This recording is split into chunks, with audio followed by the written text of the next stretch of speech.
Hi everybody. I'll be making a special vlog muna as of the moment. Meron akong reason behind why I have to make this vlog. Na medyo kakaiba siya because it's not a product review.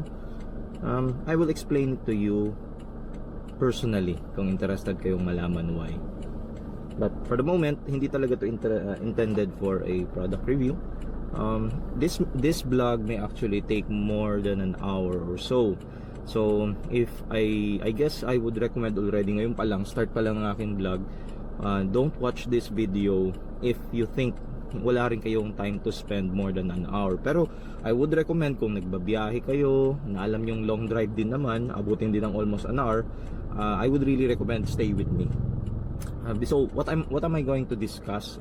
Actually, I will not be doing the discussing, rather makikinig tayo ng sabay to certain audiobooks that I'm listening every time I drive my way to office. Kasi ang drive ko sa office talaga, it takes around, pinakamabilis ko na 45 minutes, pinakamatagal ko na abutin ako ng 1.5 hour. So that's from Taguig going to Ermita. Ermita ba tawag doon? Metro Manila, rather, because it's in Pedro Hill, doon yung office namin. So I'll be listening to audiobooks na gawa ni John E. Maxwell. So kung kilala nyo po siya, John E. Maxwell is actually a very famous worldwide na motivational speaker and expert when it comes to leadership and soft skills. So I've been listening to him kasi po, if you are not aware yet, my work actually involves doing facilitation and development of courses na involves sa leadership din and soft skills. So he is the person that I emulate and ina-idolize ko talaga, because maliban sa dahil pareho kami ng industry, other than that, I really believe in his teachings. I find kasi yung mga teachings ni John E. Maxwell is practical, realistic, and relevant. So relevant siya sa tunay na buhay, that's what I mean relevant. Practical kasi applicable talaga siya sa maraming aspects, hindi lang for isang klase ng trabaho. Kumbaga kahit i-apply mo siya sa pamilya, i-apply mo siya sa trabaho, sa kaibigan, and anywhere, as long as there is people involved, it will involve leadership and influence. Effective ang kanyang mga teachings. So again, ulitin ko po, this will take more than an hour para at least clear yung ating expectations. I'll be listening, we will be listening rather, sa mga audiobooks niya. And from time to time, I will be giving comments or magbibigay ako ng additional inputs to things that are really interesting for me as well, para ma-emphasize nyo rin pakinggan kung ano yung part na yon. Okay? So I hope you have the time to ride with me, at I promise hindi kayo magsisisi. You will learn a lot from this video vlog. Okay, so we call this editorial actually. So stay with me guys. Right, so I'm going to play already now as I drive along going to my office. Play na natin. So yeah, I hope you will enjoy this, but I promise you, you will.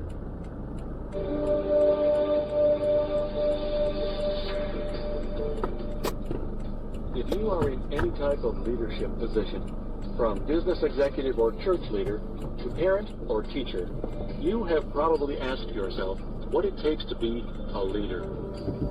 John C. Maxwell answers that question and outlines principles for inspiring, motivating, and influencing others. Principles that you will be able to use in any organization to foster integrity, self-discipline, and positive change. Positive change. Now, let Dr. John C. Maxwell show you how to develop the vision, value, influence, and motivation you need to be an effective, successful leader in developing the leader within you. Technically, lahat naman ng tao is a leader in their own area, okay? As a father, as a brother, na pinaka-eldest, as a parent. For 12 years, I have taught these leadership principles and watched with great satisfaction as men and women have become more effective in leading others. Now I have the opportunity to share them with you. The key to success in any endeavor is the ability to lead others successfully. Everything rises and falls on leadership. Whenever I make that statement, the listeners are tempted to change it to almost everything rises and falls on leadership. Most people have a desire to look for the exception instead of the desire to become exceptional. Natural yan, may mga taong resistant minsan sa isang concept for reason na may justification sila. Let's say that on a scale of 1 to 10, your leadership skills reach the level of 6. This is what I know. The effectiveness of your work will never rise above your ability to lead and influence others. You cannot produce consistently on a higher level than your leadership. In other words, your leadership skills determine the level of your success and the success of those who work around you. Leadership can be taught. Leadership is not an exclusive club for those who were, quote, born with it. The traits that are the raw materials of leadership can be acquired. Link them up with desire, and nothing can keep you from becoming a leader. Okay. Desire. This tape supplies the leadership principle. Kailangan gustuhin You mo. must supply the desire. Management is You cannot the be a process leader of kung assuring hindi mo that the deep down inside program and gustong objectives of the maabot yun. organization are implemented. Leadership, on the other hand, has to do with casting vision and motivating people. As Richard Kerr of United Technologies Corporation said, people don't want to be managed, they want to be led. Who ever heard of a world manager? World leader? Yes. If you want to manage somebody, world manage manager. yourself. Do that well, and you'll be ready to start managing and start leading. My desire is that you be able to accomplish the work of a leader. This tape is dedicated to that goal. While you listen to this tape and begin applying these leadership principles, please be reminded of Bruce Larson. In his book, Wind and Fire, Larson points out some interesting facts about sandhill cranes. These large birds, who fly great distances across continents, have 3 remarkable qualities. First, they rotate leadership. No one bird stays out in front all the time. Second, they choose leaders who can handle turbulence. And then, all during the time one bird is leading, the rest are honking their affirmation. Hopefully, you will learn enough about leadership to take your place at the front of the pack. And while you are making that attempt, I will be honking affirmation to you with great pride and inner satisfaction. Parang gusto niya sabihin is that we should always consider na there will come a point you have to lead. Na hindi pwedeng iisa lang lagi ang nagli-lead all the same time. Kasi syempre, sometimes isang tao humihina ang loob, minsan may pinagdadaan ng struggle, na minsan kailangan niya rin ng sub. Okay? So, paano siya magkakaroon ng sub kung yung mga ibang people around him, like you and me, hindi i-develop yung sarili natin to lead din one day? Therein lies the problem. Most people define leadership as the ability to achieve a position, not to get followers. Okay. Ang leadership is having followers. Kaya kanina ginamitan niya nga ng extreme na person like Hitler. Si Hitler is not the best person to be as an example actually, kasi negative ang impression sa kanya. But we have to give the credit na when Hitler decided to lead Germany to war, may mga naging followers siya, and almost in general Germans really followed his instruction because that was the leader who he is. He can influence people. And then work backward from that point to help you learn how to lead. Each part of the tape is designed to place in your hand another principle that will assist your leadership development. This first part, for example, is designed to expand the level of your influence. In any given situation with any given group, there is a prominent influencer. The prominent leader of any group is quite easy to discover. Just observe the people as they gather. If an issue is to be decided, who is the person whose opinion seems most valuable? Who is the one that others watch the most when the issue is being discussed? Yes. Who is the one with whom people quickly agree? Most importantly, who is the one the others follow?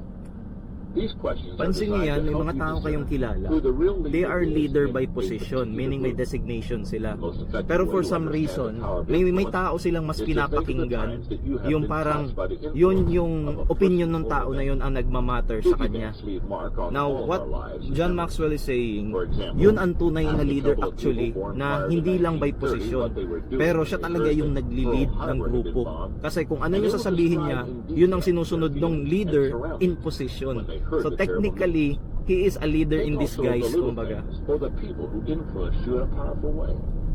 In reflecting on my own life, I think of the influence of a camp that I attended as a youth and how it helped determine my career choice.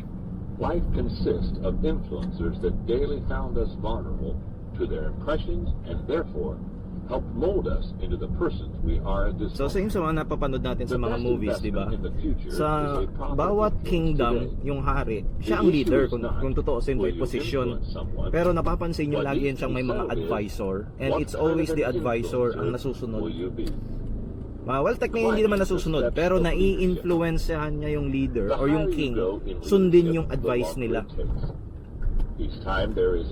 So the question is, who is actually leading the situation, di ba? Yung advisor, hindi yung hari mismo. Kasi yung hari, sunod-sunuran lang din sa advice ng advisor. This increase in commitment is a two-way street. Greater commitment is demanded not only from you, but from other individuals as well. The higher you go, the easier it is to lead.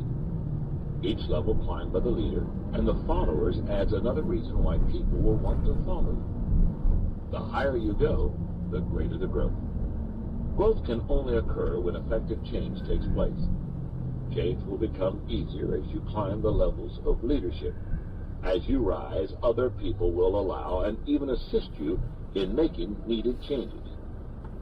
Here are some other interesting facts about climbing the steps of leadership. Even as you climb to the next level, you never stop needing the base level. That's because each level stands upon the previous one, similar to the levels May of level ng leadership. Pero daw, sa bawat level, you always need yung If pinakamababa. you are leading a group of people, you will not be on the same level with everyone. Therefore, every person does not respond the same way to your leadership. For your leadership to remain effective, it is essential that you take the other influencers within the group with you to the higher levels. Sabi niya, you cannot avoid na minsan may kukontra at kukontra sa'yo o hindi mo mapapasunod because yung level of leadership mo hindi umabot sa level enough para maapektuhan sila. For example, let's say, which di-discuss naman later kung ano yung mga levels, which is papakinggan mo. First being on the bottom, with each one building on top of the other. Level 1 is position. Position. This is the basic entry level of leadership. Yung appointment mo, yung dinesignate ka, yung pinromote ka to that position, that's position. May title ka. At this level, get into territorial rights, protocol, tradition, and organizational charts. These things are not negative, but they are poor substitutes for true leadership skills. A person may be in control because he has been appointed to a position. In that position, he may So, have authority, una siyang level, but real okay? leadership Pero hindi is more sinasabi than na having hanggang doon authority. ka lang dapat. Real leadership is being the person others will gladly and confidently follow. A real leader knows the difference between being the boss and being a leader. This first level may be given by appointment. All other levels are gained by ability. People will not follow a positional leader beyond his stated authority. Our real joy and success in leading others depend on our ability to keep climbing the levels of leadership. Level number 2 is permission. I continually emphasize that people don't care how much you know until they know how much you care. Leadership begins with the heart, not the head. It flourishes with a meaningful relationship, not with regulations. A person on the permission level will lead by interrelationships. The agenda is not the pecking order, but people development. On this level, time, energy, and focus are placed on the individual's needs and desires. People who are unable to build solid, lasting relationships will soon discover that they are unable to sustain long, effective leadership. You can love people without leading them, but you cannot lead people without loving them. Okay. Level So, number 3 is production. production. On this level, things begin to happen. Good things. Profit increases. Morale is high. Turnover is low. Needs are being met. Goals are being realized. Accompanying this growth is the big Mo. That's what I call it. Momentum. Leading and influencing others is fun. Problems are solved with a minimum effort. Fresh statistics are shared on a regular Okay, basis. so level with the 1, people that position. undergird the Level growth of the 2 is organization. relationship. Everyone is results oriented. And number 3 is production. Results are the main reason Meaning, for the activity. to lead other Now, this is a people, major kailangan difference you between could levels you could 2 and prove 3. your worth, or On the permission may tinatawag na relationship walk level, the talk. people get together just to get Kasi together. hindi mo There matatanggal is no kapag other objective.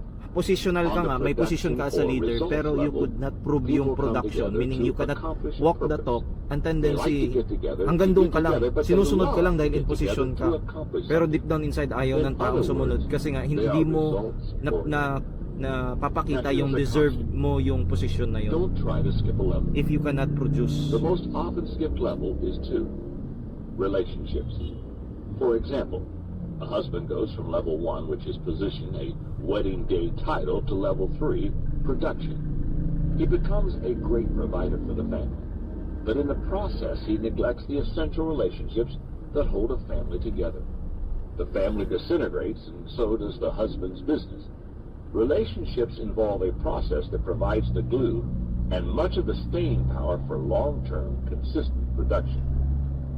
Level number 4 is people development. People On this level, development. people follow because of what the leader has done for them. Ano yung nagawa sa iyo This is ng where leader? long-range People growth development, so The leader's commitment we to cannot develop other disagree leaders will na kung may inspire nagawang mabuti ongoing sa growth atin ang isang to the tao, organization lalo na and kung the leader people. yun, we have the tendency to leader is be great, more loyal not to them because of his or because her parang, power, as you know, but because Filipino, of his or parang may her utang na loob ability tayo to sa kanya. empower others. But of course, other than utang na loob, Success grateful. without a successor To is make to failure. be more specific. A You are worker's main grateful as to why responsibility is you want to doing the work return it himself. with A loyalty. leader's main responsibility is developing others to do the work. Loyalty to the leader reaches its highest peak when the follower has personally grown through the mentorship of the leader. Note the progression. At level number 2, the follower loves the leader. At level 3, the follower admires the leader. At level 4, the follower is loyal to the leader. Why? You win people's hearts by helping them grow personally. The core of leaders who surround you should all be people you have personally touched or helped to develop in some way. When that happens, love and loyalty will be exhibited by those closest to you and by those who are touched by your key leaders. Level number 5 is personhood. People follow the leader because of who he is and what he represents. Little time will be spent discussing this level since most of us have not arrived at it. Only a lifetime of proven leadership will allow us to sit at level 5 and reap the rewards that are eternally satisfying. I do know this. Someday I want to sit atop this level. It's achievable. I now have a blueprint to help me understand influence and how to increase it. The blueprint indicates that in order to get to the top, we must do 2 things. Number 1, know what level you are on at this moment. Since you will be on different levels with different people, you need to know which people are on which level. If the biggest influencers within the organization are on the highest levels and are supportive of you, then your success in leading others will be attainable. If the best influencers are on the highest levels and not supportive, then problems will soon arise. Number 2, know and apply the qualities needed to be successful at each level. At the position level, for example, know your job description thoroughly, do your job with consistent excellence, and do more than is expected. At the permission level, possess a genuine love for people. Make those who work with you more successful, and make everything you do a win-win, or don't do it at all. At the production level, initiate and accept responsibility for becoming a change agent for growth. Know and do the things that give a high return, and communicate the strategy and vision of the organization to the people. At the people development level, Realize that people are your most valuable asset and place a priority on developing them. Pour your leadership efforts into the top 20% of your people and expose them to growth opportunities. And learn to attract other winners and producers to the common goal. Everyone is a leader because everyone influences someone. Yes. Not everyone will become a great leader, Kahit sa but barkadahan everyone may can leader become yan. a better leader. Sa mga magkakaibigan. Only two questions Now, leader must not be meaning na sila ang nasusunod. It means sila yung nakaka-influence sa asked. And barkadahan will you use to do your or leadership to make skills things to better happen. mankind? Siya nakakapag-influence kung saan pupunta sa gimmick o gala. Siya yung nakaka-influence kapag may away. Siya yung nakakapakalma ng mga magkakaibigan na nagkakaroon ng The key to tampuhan. leadership. Priorities. I believe Okay, so before I continue sa sunod na audiobook natin, let's recap a little bit something na natutunan natin sa chapter 1 na yun, no? So, isa sa mga significant na lesson sa akin doon is that as a leader, ang number one na quality na tinitingnan sa iyo is how much you can influence other people. Now, when you say influence, it may be in the positive or in the negative, no? Kasi minsan may mga leaders who are leaders na hindi nga lang ideal kasi they lead in a negative aspect ng bagay-bagay. Let's say, leader ng kriminal o leader ng mga drug lord. So, that's leadership, but yun nga lang, negative. Negative when I say negative by morals and by legal reason. Illegal yung ginagawa ng mga grupo na yun. So, yun ay leader ng illegal na bagay. So, negative. But then again, yun nga tanggalin na lang natin muna yung moral aspect. Ang leadership nga, if you can influence people to follow you. Now, sabi nga doon, may levels of leadership. Level 1 being the position. So, do you know people ba who are currently leaders dahil nasa position sila, but hanggang doon lang? Meaning, okay, people acknowledge na supervisor sila, manager sila, CEO sila, pero alam mo deep down inside that the people are resistant to follow their marching orders. Kasi for whatever reason, malamang hindi kasi nila na-reach yung ibang level daw ng levels of leadership. Hanggang position lang sila. In my experience, if I recall, yeah, I can cite some past experience I had as a seafarer, for example. May mga nakasama ako sa barko na yeah, leader namin sila because they had the top rank positions. Pero alam mo yung gusto mo lang sanang umuwi na lang sila para matapos na sana yung kontrata nila kasi parang ang miserable ng buhay sa barko kasi parang feeling mo hindi maganda ang kanilang leadership ways of leading the people, the crew on board. Yeah, so ang second level is yung relationship nga. Kung nasa position ka, para daw lalo mas maging effective ang leadership mo, dapat meron kang genuine relationship with your subordinates. So, hindi naman necessarily kailangan like ka nila, pero at least magain mo siguro yung respect na yon, na may respeto sila sa iyo dahil maganda yung relationship nyo between each other as leader and subordinate. So, sabi nga doon, you can never lead without loving them. So you have to love your people kasi hindi mo matatanggal yan, mararamdaman yan ng tao If they feel na they're just being used by you, darating yung point niya na susundin ka na lang nila dahil because of your position. Pero pag nawala yung position mo na yan, meaning na demote ka, nalipat na tatanggal ka sa trabaho, they will be glad to immediately cut off yung influence mo sa kanila. Hindi ka na pala supervisor Tsak! Saan ka ngayon? Diba? So, yun ang problem kapag hanggang position lang ang level of leadership ng isang tao. Pag nawala yung position, tapos na ang lahat. Okay? So, the relationship is, di ba, you could still, siguro you could relate. Minsan may mga tao yan na dati mong boss, or wag natin gamitin word na boss, dati mong leader, rather, sa trabaho. Now, that person might have been transferred to another department, o kaya sabihin na natin, worst case talaga, natanggal, for whatever reason. Pero, you have experience na may naging mga leader ka na despite na wala sila sa posisyon, you still have that respect for them na gusto mo pa rin makipag-connect sa kanila, gusto mo pa rin sila mahingian ng advice, you still want to be involved with their life because you have respect to that person. So technically, kahit hindi na in position yung tao na yon, he still had an influence to you personally. Okay? Even professionally, no? Sabi natin hindi naman involved sa trabaho, pero when it comes to the career mo, ini-involve mo pa rin siya, like anong dapat gawin sa ganito, pag may problema ganyan, siya ang nilalapitan mo, kahit technically hindi na kayo magkasama sa work. Okay, so that's the position. Now in the number 3, production. Ito very interesting to, gusto ko i-share sa inyo talaga to. I'm recently watching yung movie sa Netflix. Ang title niya is SNOWPEIRCER. Now bigyan ko lang kayo ng mabilis na summary about that movie, no. So it's about a train, no, na last train on the planet Earth na na nag-survive because naging malamig ang mundo. Ngayon, ang isang leader doon ng mga mabubuting tao, or rather the protagonist is isa siyang dating slave ng train na nag-revolt against the management kasi nga gusto niya magkaroon ng equality and fairness ng karapatan. Okay, so cut short. Yung isa naman na antagonist or yung kalaban is ang leader dahil siya yung may-ari ng train. So technically, he is a leader by position.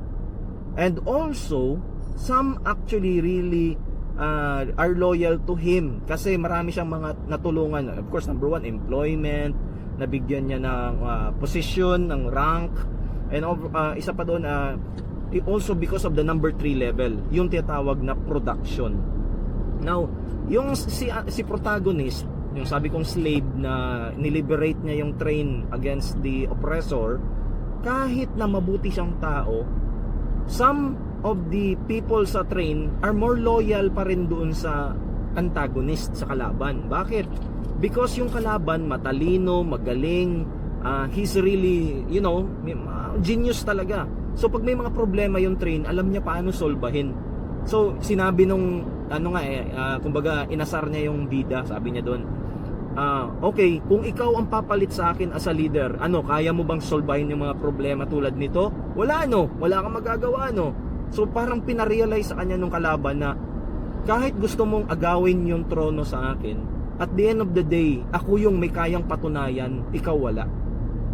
So parang naging malaki rin yung impact niya sa akin na totoo, maraming taong gusto nilang maging sila ang leader, gusto nilang agawin yung posisyon, gusto nila na sila yung mas kinikilala, nare-recognize. Pero at the end of the day, ang tanong pa rin, sino ba ang talagang kayang mag-solve ng problema? Kasi lahat daw kaya maging leader kapag okay ang situation, di ba? Tama to, di ba? Parang sa amin din nung nagbabarko pa ako. Lahat ng tao pwedeng maging kapitan ng barko kapag maganda ang sitwasyon. Pero pag malala ang sitwasyon, may bagyo, malakas ang hangin, malakas ang alon, may problema, may pirata, diyan mo talaga malalaman kung sino ang tunay na kapitan. Not only by position, but more on production. Kaya nilang what we call walk the talk. Kaya mong panindigan yung role and responsibilities mo. At dahil doon, yun ang isa sa mga bukod tangi bakit ka re-respetuhin at susundin ng tao, because they have high respect on what you can do. Okay? Now, pasensya nyo na, medyo na mental block ako, nakalimutan ko yung 4th level. Ano ba yung 4th level? Yung 4th level is kung ano yung nagawa mo sa kapwa mo, sa mga subordinates mo. So, yun yung nagki-create nga daw ng loyalty, no? Na if ikaw ang tao na maraming nagawang maganda doon sa mga followers mo, the more reason they will be loyal to you, to your leadership. Meaning, hindi darating yung point na kahit minsan hindi sila sang-ayon man sa mga decisions mo, minsan they have doubts whether tama yung opinion at decisions mo as a leader, pero because you have done something for them, the best thing they could ever do for you is to be loyal. So, yan, may mga taong ganyan, yung mga sobrang charismatic na sobra silang sinusunod ng kanilang mga tao at talagang so loyal, at hindi mo masisisi yung mga tao na yon because they receive a great impact from the person na nagli-lead. Let's say, napabago ang buhay nila, talagang natulungan sila sa situation na talagang hirap na hirap sila. And yeah, I myself, may mga ganun akong taong nire-respect talaga. May mga taong naging big influencers sa akin kasi during my darkest moment, darkest time of my life, sila yung nakatulong ng malaki sa akin. And I don't care kung may mga nagawa silang kaunting mali sa buhay nila, but what I can really say is that hindi ko makakalimutan yung ginawa sa akin kabutihan na yon at susuklian ko yon. Okay? I don't know, siguro that's just human nature, that you are grateful to person na nakatulong sa inyo ng malaki, and that's the why gusto mong suklian ng kabutihan. Now, sa iba siguro sabi nila, wrong is wrong, right is right. Yeah, I agree. Pero awan ko, pag nalagay ka sa posisyon na gano'n, na grabing dilim na ng situation ng buhay mo at natulungan ka ng tao na yon, kahit sabihin pa natin hindi siya pinaka-perfect na tao, you have the tendency to be loyal to that person. Right? Okay, yun. Then on the 5th level is yung legacy. Okay, yun yung pinakamataas na level, yung na leadership, legacy. So that's not the easiest one to achieve actually, sabi nga ni John Maxwell, kasi lahat naman gustong abutin yan, pero it's not easy kasi marami ang ingredients na kailangan. So basically mga ganyang klaseng leader is yung mga leader ngayon na nakalagay sa libro, yung mga leader natin na nagkaroon na ng rebulto. Okay, so because yung influence nila ganun nakalakas, inabot nila yung level of leadership number 5, in which kahit patay na sila, hindi na sila buhay sa mundo na to, they're now no longer existing in this planet, but they are still able to influence you and me sa libro, sa mga philosophies, sa mga teachings nila. For example, let's say si Buddha, si Jesus Christ, si Allah, si Muhammad pala rather. So sila yung mga tipong tao naka-reach ng level 5 of leadership. Okay? So ibig sabihin nakaiwan na sila ng tatak sa mundo na it was so powerful, it was so great, like Martin Luther King, na hanggang ngayon nagkaroon ng impact yung mga ginawa nila. Si Abraham Lincoln, yan, mga level 5 na leader. Okay? So yeah, I hope you appreciate yung discussion natin for chapter 1. So okay, if you want to stay with me, like I disclaimed just this start of this video, this will take around 1 hour. So we already have consumed or almost like 30 minutes na yata. So I'm going to play again the chapter 2 and let's listen. At after ng video, feedbackan ko ulit yon. And I really appreciate kung mag-comment din kayo sa video na to, so marinig ko rin yung mga point of view nyo, mag-exchange tayo ng ating mga thoughts. Alright? Okay, let me start the second chapter. Thinking ahead and prioritizing responsibilities marks the major difference between a leader and a follower. Practical people know how to get what they want. Philosophers know what they ought to want. Leaders know how to get what they ought to want. Success can be defined as the progressive realization of a predetermined, worthwhile goal. This definition tells us that the discipline to prioritize and the ability to work toward a stated goal are essential to a leader's success. In fact, I believe they are the key to leadership. Several years ago, while working toward a business degree, I learned about the Pareto principle. It is commonly called the 20-80 principle. Although I received little information about this principle at that time, I began applying it to my life. 20 years later, I find it is a most useful tool for determining priorities for any person's life or for any organization. The Pareto principle states that 20% of your priorities will give you 80% of your production if you spend your time, energy, money, and personnel on the top 20% of your priorities. In other words, when you focus your attention on the top 20% and invest your time there, it will give you 80% of all you need. Here are some examples. In our time, 20% of our time produces 80% of the results.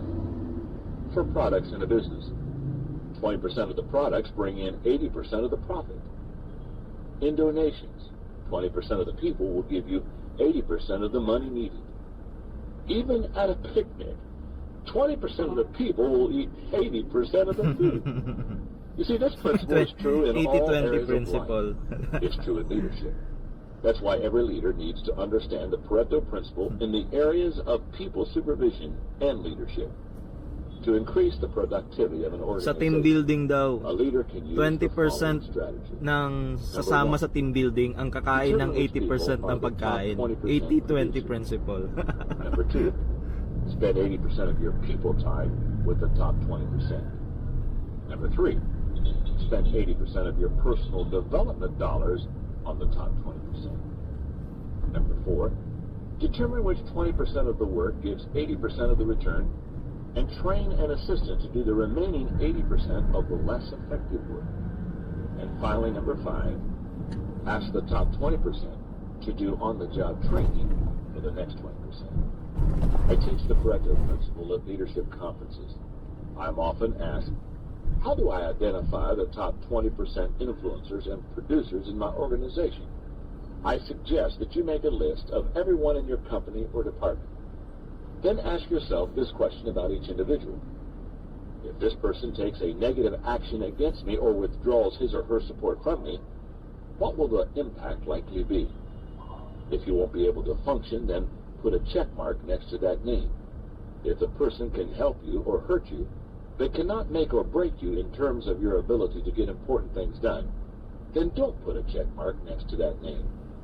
When you get through making the check marks, you will have marked between 15 and 20% of the names.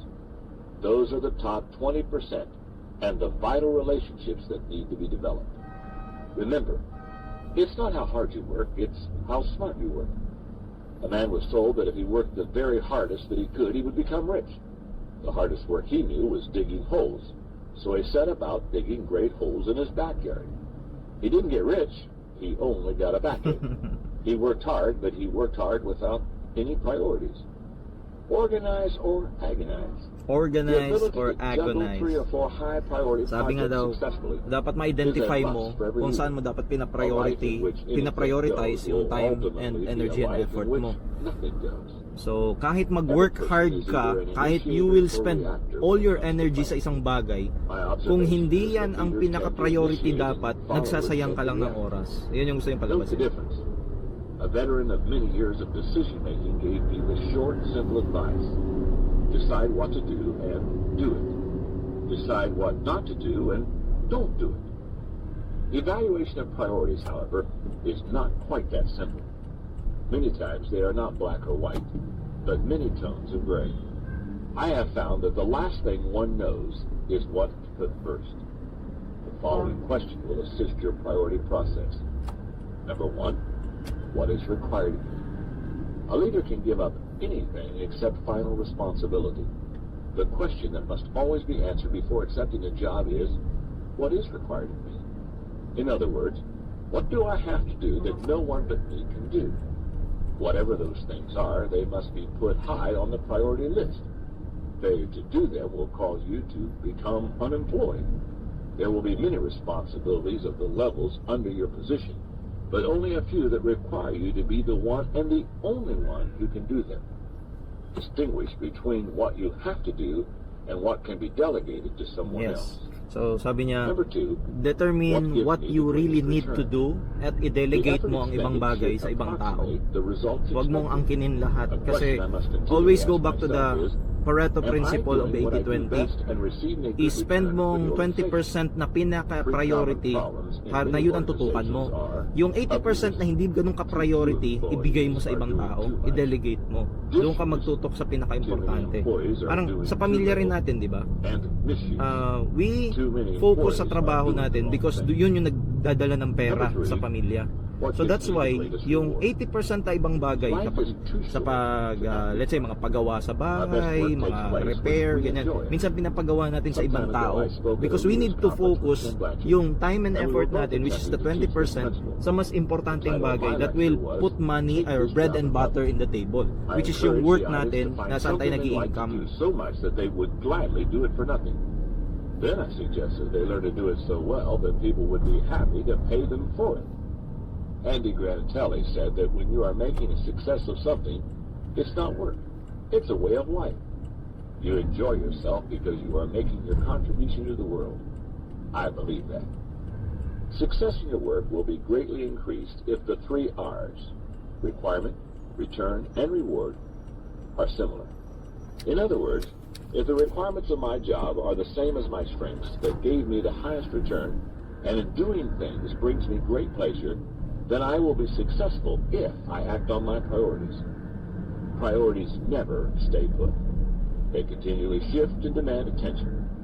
H. Ross Perot said that anything that is excellent or praiseworthy stands moment by moment on the cutting edge and must be constantly fought for. Well-placed priorities always sit on the edge. When considering priorities, remember this truth. You cannot overestimate the unimportance of practically everything. I love this principle. It's a little exaggerated, but it needs to be said. William James said that the art of being wise is the art of knowing what to overlook. The petty and the mundane steal much of our time. Too many are living for the wrong things. Dr. Anthony Capolo tells about a sociological study in which 50 people over the age of 95 were asked one question. If you could live your life over again, what would you do differently? It was an open-ended question, and a multiplicity of answers came from these eldest of senior citizens. However, 3 answers constantly reemerged and dominated the results of the study. These 3 answers were, if I had it to do over again, I would reflect more. If I had it to do over again, I would risk more. And if I had it to do over again, I would do more things that would live on after I am dead. So, ano daw yung gusto mong balikan if ever man pwede ka pang i-reverse or i-rewind mo ulit ang buhay mo? Ano daw yung gusto mong i-remake? Kasi ang point doon, baka may mga bagay kang pinarioritize in the past na nagsayang ka lang ng oras, panahon at energy na sana ini-spend mo na lang sa ibang bagay na mas nakapag-produce ka ng result. So, yun yung sinasabi niya. So I reversed things. Until my practice period was completed, I deliberately neglected everything else. That program of planned neglect, I believe, accounts for my success. Kaya sinasabi niya planned neglect. I believe that 95% May mga bagay dapat na sadyain nating i-neglect kasi nga hindi naman siya magbibigay sa iyo ng malaking production or effort. Actually, lately ko lang din yan natutunan and in-apply ko sa sarili ko. Na ako kasi yung tao na parang lahat ng friends ko gusto kong asikasuhin, gusto kong bigyan ng panahon, bigyan ng importansya, gusto ko sila lahat pagsilbihan. But when I learned this planned neglect na concept, na-realize ko na hindi mo talaga lahat kayang pagsilbihan eh. Kailangan pumili ka kung sino talaga ang pinaka-priority mo. Or else, ma-exhaust ka, mauubos ka. Kumbaga kung sa sasakyan pa, mauubusan ka na ng gasolina dahil you keep spending a lot of energy and time to people na hindi naman worth your energy and time. So, yun nga, planned neglect. There are people na kailangan mo talagang i-neglect kasi hindi sila worth your effort and time. He holds the stool by the back and thrusts the legs toward the face of the wild animal. Those who know maintain that the animal tries to focus on all 4 legs at once.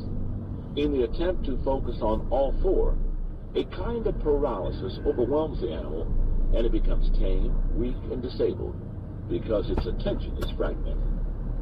If you are overloaded with work, list the priorities on a separate sheet of paper. Okay, so I like to emphasize this, no? Kaya pasensya na kayo, stop ko muna kasi gusto kong emphasize yung last part na yan.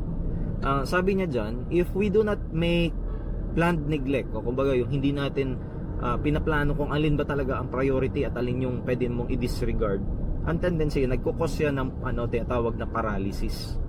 Okay, nagbigay siya ng example. Sabi niya, bakit daw sa mga circus napapansin niyo na ang lion tamer for some reason are always holding a whip, yung pamalo. Minsan may baril pa yan sila. I think that's the point of extremis pag hindi na control yung lion. And meron yan silang upuan or stool, na yung stool may 4 na paa, nakatapat yan sa lion. So ano daw yung pinaka-importanting equipment at why? Ang sabi ng mga lion tamer, it's the stool. Ang concept pala ng stool, why it's being used to the lion, kasi di ba may 4 yan na paa? So akala ng lion, each of those stool na paa are part of the arms and legs and limbs ng lion tamer. Kasi di ba tinapat sa'yo ng ganyan. So ang akala mo, lahat yan galamay. So kung ikaw yung lion, ang tendency ngayon, gusto mo yung mga galamay na yan itanggalin or iiwas. Kasi parang hindi ka makakalapit doon sa mismong katawan. Kasi di ba ang lion, usually ang gusto lang atakin, leeg, katawan, o mga ganon. So hanggat nandyan yung kamay na yan, hindi ka nila maatake because they want to focus muna alisin niya mga yan. Ngayon, it causes a paralysis sa lion because na-frustrate siya na hindi niya alam alin dun sa 4 na paa ang uunahin niya. Okay? Nalilito siya sa sobrang dami ng paa. Now, that concept has the same effect sa atin as people, is that pag masyadong marami yung bagay na pinaprioritize natin, ang tendency na paparalyze tayo. Napansin ko yan also when I was too much time spent sa social media. So when I say that, yung Facebook, ganyan, lahat ng palabas ng social media, ng Facebook, lahat ng mga shared videos, pictures, lahat parang gusto ko lahat mapanood, gusto ko lahat mabasa, gusto ko lahat mag-comment sa lahat ng pwede kong komentahan. Yung parang ano nga ako, parang Mr. Facebook, in short. Parang yun ang buhay ko. Now, darating yung point na parang wala ka nang natapos sa araw mo, or ang trabaho mo, ang daming pending, kasi lahat ng time mo was spent on those things na hindi naman actually importante, na dapat ni-neglect mo yung iba doon. Parang for example, ang iba sana, let's say you have only focus to certain videos na talagang hinahanap mo, talagang gusto mo, talagang plano mong panoorin kasi may gusto kang matutunan o malaman. Pero wag mo lahatin, wag mong panoorin lahat, because una, hindi mo talaga yan mauubos. Pangalawa, it will cause a paralysis na hindi mo na magagawa yung ibang mas importanteng bagay kasi nga naubos na sa maraming not so important things, na paralyze ka na. So, doon nag-apply yung planned neglect. Kung nagbabrowse ka, plan it out kung ano ba talaga yung hinahanap mo, and make it a conscious effort na i-neglect mo yung ibang mga part ng post na hindi ganun ka-importante sa'yo. Okay, so yeah, just a basic concept in terms of social media. In terms naman ng mga bagay sa buhay, baka may mga certain chores sa bahay na hindi naman talaga ganun ka-importante na ikaw ang gumawa. Okay? Baka there are some things pwede mong i-delegate sa iba. Kasi kung ikaw lahat ang gagawa niyan, mapaparalyze ka. Mapaparalyze ka to the point hindi mo magagawa yung main task mo that will bring the most important thing in your family, which is of course yung sweldo mo, yung bread and butter mo. Like example in my case, nung I started with the work from home na setup, napaparalyze ako kasi pinagsasabay ko ang trabaho at yung house chores. So for example, pagising ko sa umaga, instead na maligo na lang ako at mag-prepare for work, ang gagawin ko pa yung mga chores na kung ano-ano kasi wala kaming yaya. So unahin ko yung painit ng tubig, luto ng almusal, alasaing, aso. Ang dami ng mga ginagawa kong chores sa umaga. Nadarating yung point, ang matitira sa oras ko na lang, gigising ako yan, sabihin natin mga 6:30. Ang matitira na lang sa akin by around 8 to 8:30 is may 30 minutes na lang ako before I go to work. Kasi naubos na sa mga chores na kung ano-ano. Now, there's nothing wrong with naman na you want to help out sa bahay. Syempre, gusto mong ease out sa mga responsibilities, no, na kailangan mangyari. But again, remember where to prioritize 20% of your time to what is the most important na magpo-provide ng 80% ng kailangan mo, which is bread and butter for the family. So, yung pag-init ba ng tubig will give you more income or salary para mapakain mo, bayaran mo yung mga expenses mo sa pamilya mo? Di ba hindi? So don't spend too much time sa mga bagay na hindi naglalagay ng bread and butter or income sa family mo. Delegate it to someone else para makafocus ka doon sa what is really important. So delegation. So dumating yung point na pinag-usapan namin ni Mrs. Sabi ko kay Mrs. na, Be, ikaw na lang gagawa ng mga ganito ha, kasi nauubos talaga yung oras ko, ganyan. Tapos dumating yung point, I paid my bayaw's yaya na siya na yung magpakain sa aso sa umaga. I'm willing to pay her like 500 a week, siya na magpakain, siya maglinis ng kulungan, etc. Basta matanggal lang yun sa time ko sa umaga para when I wake up in the morning, I could focus to what is more important, and that is preparation for work, etc. Okay? So, yun, sana may natutunan kayo from that, because actually I'm already in the Pedro Hill area at nag-work na ako. So, I will be parking my car. But anyway guys, stay with me. I like to give my final words before I go. Wala na ba dun sa unahan? Ito naman sir, ayun sa harap. Yung blue? Doon? Oo. Pwede pa ba Meron yan? pa doon?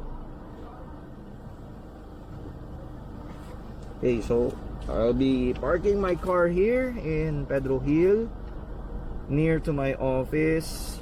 So it will cost me 100 pesos for whole day. Ouch. Talikod na lang ng ano sir, blue. Blue? Okay, sige. Thank you.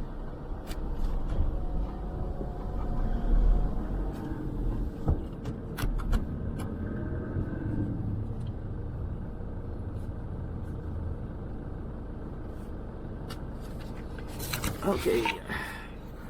So, yeah. I hope nag-enjoy kayo sa mga pinresent ko mga video sa inyo. And I will do my best na in the coming next vlogs, I may be making some of these things pa. But most likely, hindi na sing haba nito. Like I said, kung we are personally close to one another, explain ko sa'yo why I have to make a 1-hour video. But other than that, next time, pag gagawa pa ako ng mga more editorials, I'll be making this kind of videos pero shorter na, let's say 15 minutes, something na you could enjoy in your coffee break or something na pwede mong panoorin during your lunch time. And yeah, so marami pa akong mga ganito gagawin in the future. So if you have appreciated this, please comment naman kayo down below. If you like to be notified kung may mga videos akong gagawin pa na similar, please press the subscribe button, press the notification button, and I really do like to read out yung mga comments nyo. Exchange tayo ng opinions and thoughts. Sabi nga nila, everybody's entitled to their opinion. Okay? And ang importante lang dito is that you have your reason why you follow a certain principle and belief. Yun? Okay? Yun ang importante. Huwag kayong basta-bastang madadala ng mga teachings na you could not relate with. So, kung hindi kayo nakaka-relate, leave it out. Tabi nyo lang muna yung mga learnings na yan. Pero kung nakaka-relate kayo, good for you. Kasi may natutunan ka, and out of that reflection, lalong mag-i-improve yung way of dealing mo sa tao, lalo na as a leader for yourself. Okay? So, I hope marami kayong natutunan. So, for now, goodbye. Ciao. Alright. Let's go to work. Yeah. Getting my bag. Getting my pandesal para sa sarili ko, para may pang breakfast ako. At the same time, para meron akong pasalubong sa mga guards. Yeah, I always provide pasalubong na almusal na pandesal sa mga tropa. You know, it's small things na making their day happy. It doesn't cost naman much. It's like 30 pesos only for every purchase ko. At once a week ko lang naman to ginagawa sa kanila. So it's part of my budget. No big deal. I just like to help out the guys. We're doing a great job. I really appreciate yung ginagawa nila. And I could imagine hindi madali maging security guards at this time na pandemic. Siyempre, exposed ka sa mga tao. So nakakatakot yun, di ba? You're always involved sa iba-ibang tao na hindi mo alam kung positive or not.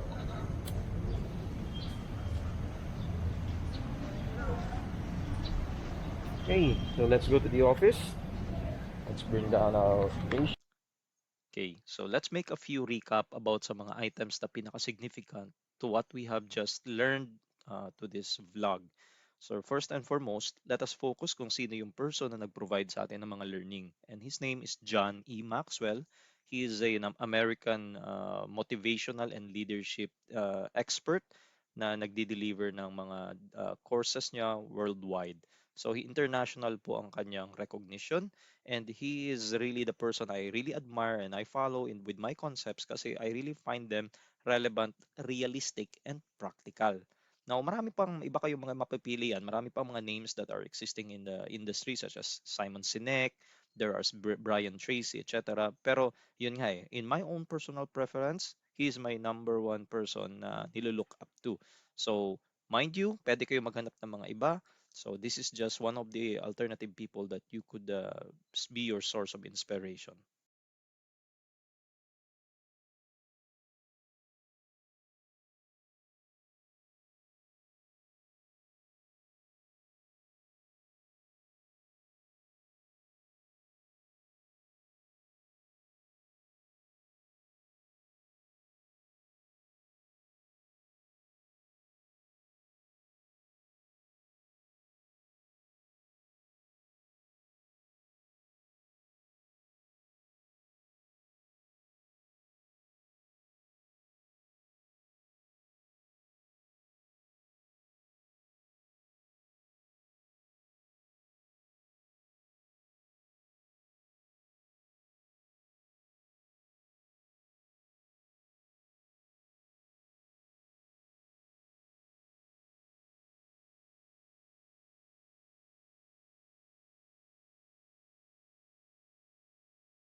Okay, the next important and most significant topics na na-mention natin sa vlog natin is that there are the three important lessons that we can acquire from the cranes or yung mga ibon nga na ginamit ni John E. Maxwell sa kanyang example.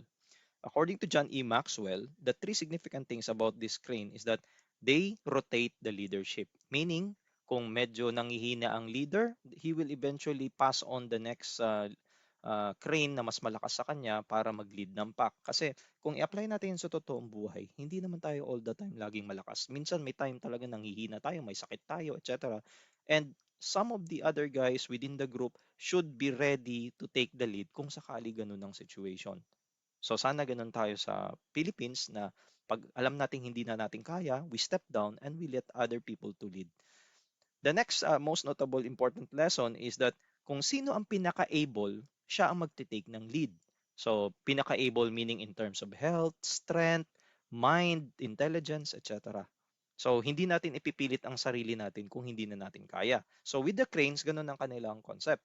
Kapag alam nilang hindi na sila nasa tamang kondisyon, they actually let the next stronger crane to take the lead. Then the last but not the least, is that kapag meron tayong leader, the rest of those who are the supporters o tayong mga nasa likuran should have that responsibility to keep supporting and affirming our leaders para magbabigyan sila ng lakas ng loob at ng enthusiasm to continue flying forward. Okay? So I hope meron tayong na-internalize out of the cranes. Kung sila nga hayop lang na may ganun silang magandang concept, how much more na dapat i-adapt natin at mas mapaganda pa natin yung concept bilang mga tao. So let's recap the main content ng ating vlog, which is the 5 levels of leadership. So it was mentioned that there are 5 levels and everything has start from the way bottom, which is position. Position is the level na pinagsisimulan ng lahat in which you have the legal rights to do the leadership role because dyan yung itinalaga ka, you were appointed, you were chosen, and you were designated. On the level 2, it's about permission. It means people allow you to lead them because probably either they like you, they're okay with you, and you have good relationships with one another. So they allow you to lead them. On the level 3 is production. So production, basically, kinoconnect natin from the statement I made is walk the talk. Para maging leader, you need to prove yourself that you are well capable para sa role na binigay sa'yo. So you have to prove that kung ano man yung mga struggles na kailangan mong masolusyonan, ano man yung sistema na kailangan mong ipatupad, you can actually deliver. That's why you're a leader at the level 3, which is production. While for level 4 is the people development. Leaders at this level ay yung mga leaders na nagde-develop ng ibang tao. Din-develop nila na ma-mold nila into a better person themselves, better professionals. So in the people development, the people will tend to follow you more and be loyal to you because you had done something good for them, which is nakatulong ka sa kanilang development, career, or whatever needs nila. Okay? Natulungan mo iangat ang buhay nila.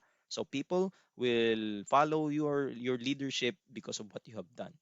And on last is the level 5, which is the pinnacle or what was mentioned in the audio as personship, meaning people follow your teachings, your concepts of because of what you have proven with yourself about your character, your inner being. So people believe in you. Like tulad ng ginamit ko nga, I would consider sa Jesus Christ, si Muhammad, si Mahatma Gandhi, yung usually sa mga religion. And even sa mga sikat na mga character like si Abraham Lincoln, Martin Luther King.